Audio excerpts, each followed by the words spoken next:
Açan yestilim nuru meret, benim diyen açan berik feret, onar sana bir zat dörüp. Köpsü çepi diyelim ölsek kol ya, köpsün uğrustuyla kalsak kol ya, sana açan berik feret. Özüm yazıp versene vezat, özüm dörüp.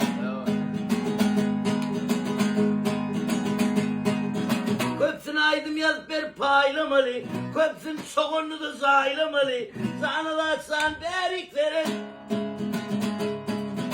Buna değil ya la çuma, köpsüne sok ederli yere adını etmeyin, billini sok ederli. Sana açsan berik verin. Ne mi diyecek mi bilem ok, köpsü beni vur, yiyecek mi bilem ok, sana açsan bırlattırın. Halifadır nuru meret, sol stillen aytyanın köpsünü %80 ne deysiz, özün dörün.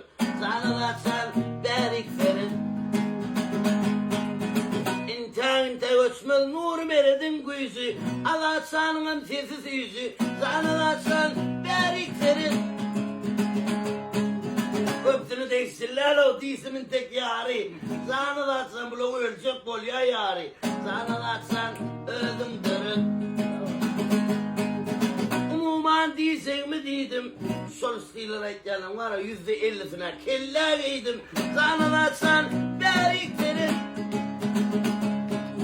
Nefik burada sana moslat yazıp verecek, köpsünün varsa o iyiceni bilen okturlar, köpsünün kıyçoğunu da kazıp verecek, sana açsan berik verin.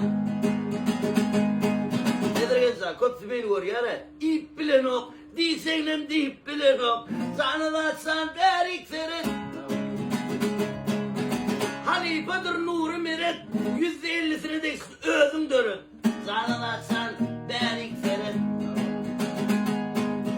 Nuru meredin vaksiyesiz yüzü, ulan atamın güyüzü, sana açsan berik verin.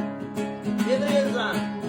Atavay nur stiller görüp ettim toğu, sever sevkler pasti iki çoğu, sana açsan berik verin.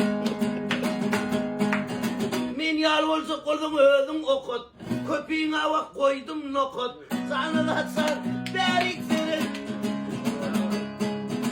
Buna nakıdı okudum, hal kimin seydip çıktı okudum, sana açsan berik verin. Ey köpeğine değişle, özüm dörü, nokut